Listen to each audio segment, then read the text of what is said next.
अगर आप भी सावन में बाल धोते हैं तो यह वीडियो जरूर देखें, क्योंकि यह वीडियो आपके लिए ही है। सावन में जो महिलाएं ऐसे बाल धोती हैं तो उनके घर में आती है कंगाली और बर्बादी। भगवान शिव होते हैं क्रोधित, आपकी सारी पूजा और व्रत खराब हो जाते हैं। दोस्तों, सावन का महीना 2026 में 30 जुलाई दिन गुरुवार से शुरू होकर 28 अगस्त तक रहेगा। सावन का पहला सोमवार व्रत 3 अगस्त के दिन पड़ेगा, दूसरा सोमवार व्रत 10 अगस्त को है, तीसरा सोमवार व्रत 17 अगस्त को है और अंतिम सोमवार व्रत 24 अगस्त को है। हमारे ज्योतिष शास्त्र के अनुसार कई सालों के बाद जाकर ऐसा विशेष और दुर्लभ महासंयोग पड़ा है कि 30 जुलाई को सावन शुरू हो रहे हैं। आइए आज की इस वीडियो में जानते हैं कि सावन के इस पावन महीने में बाल क्यों नहीं धोने चाहिए। सावन के पहले दिन शिव योग, धन योग, नक्षत्र योग और अमृत सिद्ध योग का भी निर्माण हो रहा है। वेद पुराणों के अनुसार यह समय बहुत ही शुभ है। ऐसे शुभ मौके पर सावन शुरू हो रहे हैं, जो कि साक्षात महादेव का आगमन माना जाता है। 3 अगस्त के दिन ही सावन सोमवार व्रत का पहला दिन पड़ने से 4 चांद लग गए हैं। तो समझो, महादेव को साक्षात सोमवार के दिन धरती पर आना ही पड़ेगा। इस बार 2026 में सावन सोमवार के दिन साक्षात शिव पधार रहे हैं। उनके स्वागत में कोई कमी नहीं होना चाहिए, भक्तों का बेड़ा पार लग जाएगा। दोस्तों, इस बार सबसे पहले हम जानते हैं कि सावन के महीने में बाल क्यों नहीं धोने चाहिए। घर परिवार बर्बाद हो जाता है, पति की मृत्यु हो जाती है या कम हो जाती है, संतान कष्ट होता है, व्यापार नष्ट हो जाता है, गृह क्लेश बढ़ जाते हैं, राहु केतु और पितृ दोष लग जाता है, संकट हमारे ऊपर मंडराने लगता है। दोस्तों, सावन के इस पवित्र महीने में भूलकर भी अपने बाल ऐसे कभी मत धोना।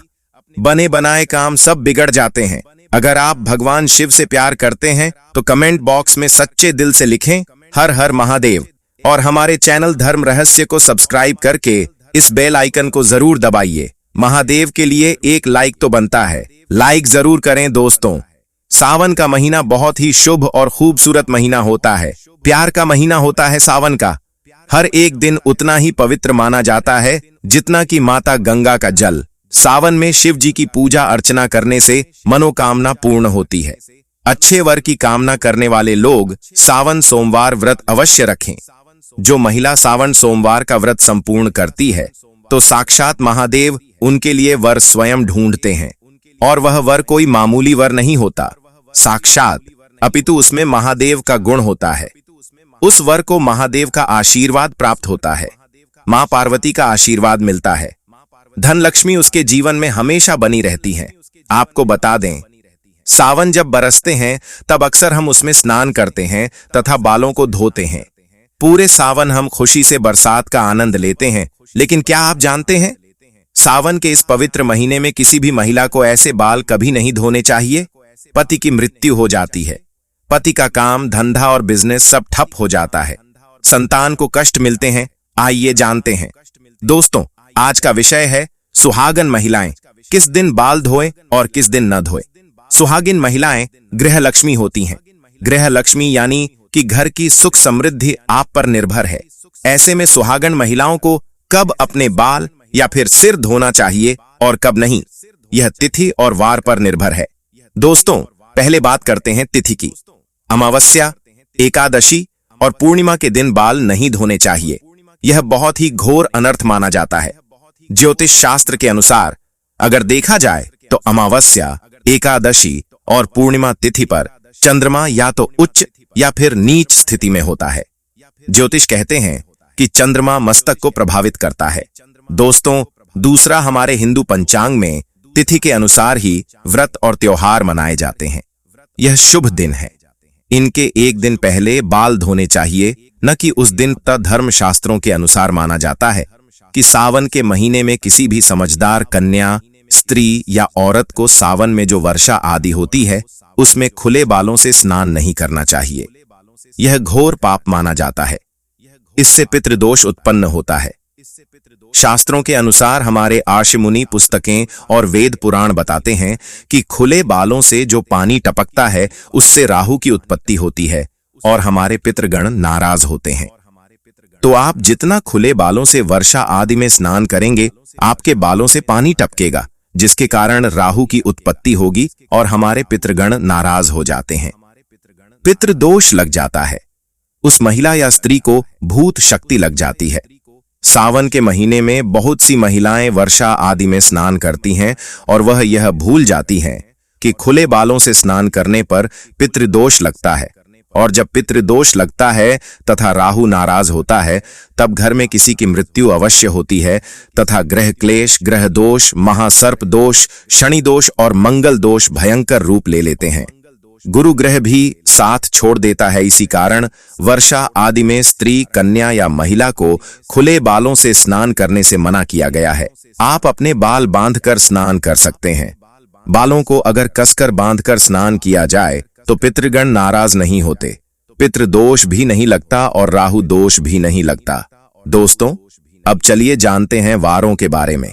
किन वारों में बाल नहीं धोने चाहिए और किन वारों में बाल धो सकते हैं। यहां भी आप एक बात का ध्यान रखें कि आप किसी भी वार का व्रत रखते हैं तो उस व्रत वाले दिन आप बाल नहीं धोएंगे। एक दिन पहले ही बाल धोकर शुद्ध हो सकते हैं। दोस्तों, क्या रविवार को बाल धो सकते हैं?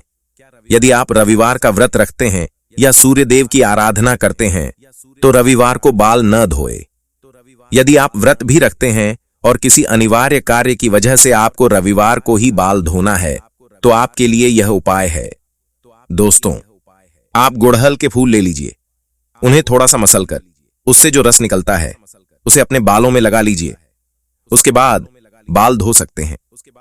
दोस्तों, सोमवार, क्या सोमवार के दिन बाल धो सकते हैं? आइए जानते हैं। सोमवार को बाल धो सकते हैं, लेकिन जो महिलाएं सोमवार का व्रत रखती हैं वे सोमवार को बाल भूलकर भी न धोएं। लेकिन किसी अनिवार्य कारण से सोमवार को व्रत रखते हुए बाल धोना पड़े तो उसके लिए यह उपाय है। दोस्तों, पलाश के फूलों को अपने हाथों से मसलकर फिर उसे अपने बालों में लगाकर बाल धो लीजिए। इससे आपके ऊपर बनने वाली अशुभता शुभता में बदल जाएगी और आप बाल धो सकते हैं। इससे आपको शिव के क्रोध का सामना नहीं करना पड़ेगा। पलाश के फूल आपको ढूंढने पर ही मिलेंगे। दोस्तों, मंगलवार को बाल नहीं धोने चाहिए। माना जाता है कि इस दिन बाल धोने से आर्थिक परेशानियों का सामना करना पड़ सकता है। साथ ही साथ विवाहित जीवन में भी बाधाएं आने लगती हैं। यदि किसी कारणवश मंगलवार को ही आपको बाल धोना पड़े तब ऐसे में लगने वाले दोष से बचने के लिए यह उपाय करें। आंवले का रस या फिर आंवले के चूर्ण का पेस्ट बनाकर आप उसे अपने बालों में लगा लें, फिर अपने बाल धो लीजिए। दोस्तों, बुधवार को महिलाएं बाल धो सकती हैं, लेकिन मान्यता है कि यदि किसी महिला के छोटे भाई हों तब ऐसे में वह बाल न धोए, क्योंकि बुधवार का अधिपति बुध ग्रह हमारे छोटे भाई बहनों के कारक हैं। इस दिन बाल धोने का दोष हमारे छोटे भाई को लगता है। इससे बचने के लिए एक उपाय है। आप वरुण देव यानी कि जल के देवता या फिर बुधवार के स्वामी श्री गणेश जी को अपना बड़ा भाई बना लें। दोस्तों, कैसे करें? आइए जानते हैं। किसी भी पूजा में जब कलश स्थापना होती है तब उसमें जल भरते हैं, तो उस जल में वरुण देव का आह्वान करके प्रार्थना कीजिए कि हे वरुण देव, मैं आपको अपना बड़ा भाई मानती हूं, कृपया आप मेरी और मेरे परिवार की रक्षा करें। दोस्तों, ऐसे ही हर पूजा में सर्वप्रथम श्री गणेश जी की पूजा होती है। तब भी आप उनसे प्रार्थना कर सकते हैं कि वे आपके बड़े भाई बन जाएं और आपकी रक्षा करें। फिर भी दोस्तों, किसी कारणवश बुधवार को यदि आपको बाल धोना पड़े तो इसके दोष से बचने के लिए यह उपाय करें। तुलसी के 5 से 6 पत्ते लें और उन्हें मसलकर अपने बालों में लगा लें, फिर बाल धो लीजिए। बड़े से बड़ा संकट अपने आप समाप्त हो जाता है। यदि घर में तुलसी नहीं है तो आसपास किसी से 5-6 पत्ते मांग लें। दोस्तों, गुरुवार को सुहागन महिला ही नहीं, किसी भी स्त्री पुरुष को अपने बाल नहीं धोने चाहिए, नहीं तो आपको अगले जन्म तक इसका पाप लगेगा, क्योंकि गुरु ग्रह सबका गुरु है। आपको पता ही होगा कि गुरुवार को पोछा भी नहीं लगाना चाहिए। ऐसी मान्यता है कि गुरुवार को बाल धोने से या फिर घर में पोछा लगाने जैसे कार्यों से मां लक्ष्मी रुष्ट हो जाती हैं। गुरु का नाश होने से घर में क्लेश बढ़ते हैं, बर्बादी आती है और घर का नाश होता है। दोस्तों, यदि गुरुवार को अनिवार्य कारणों से बाल धोने पड़े तो इसके दोषों से बचने के लिए यह उपाय करें। थोड़ी सी हल्दी लें या फिर बेसन, या आप इन दोनों को मिलाकर एक लेप बना लें, उसे अपने बालों में लगाएं, फिर बाल धो सकते हैं। दोस्तों, शुक्रवार के दिन सुहागिन महिलाएं अपने बाल धो सकती हैं, लेकिन जिन महिलाओं के पुत्र हैं या फिर जिनकी पुत्र प्राप्ति की कामना है, तो ऐसे में वे लोग शुक्रवार के दिन बाल न धोएं। यदि आपको शुक्रवार के दिन किसी अनिवार्य कारण से बाल धोने पड़े, तो उसके दोष से बचने के लिए यह उपाय करें। पहले अपने बालों में थोड़ा सा दही लगाएं, फिर बालों को धो लें। दोस्तों, बात करते हैं शनिवार की। शनिवार को सुहागिन महिलाएं अपने बाल न धोएं। शनिवार यानी कि शनिदेव का दिन माना जाता है। जैसे कि आप जानते हैं, सभी देवों में न्याय के लिए उच्च स्थान शनिदेव को दिया गया है। शनिदेव को न्याय का देवता कहा जाता है। एक तरह से आप इन्हें पूरे ब्रह्मांड का जज कह सकते हैं, और इसी कारण सभी लोग शनिदेव के प्रचंड क्रोध से भी डरते हैं। दोस्तों, यदि आपको शनि के प्रकोप से बचना है, तो इस दिन आप बाल कतई न धोइए।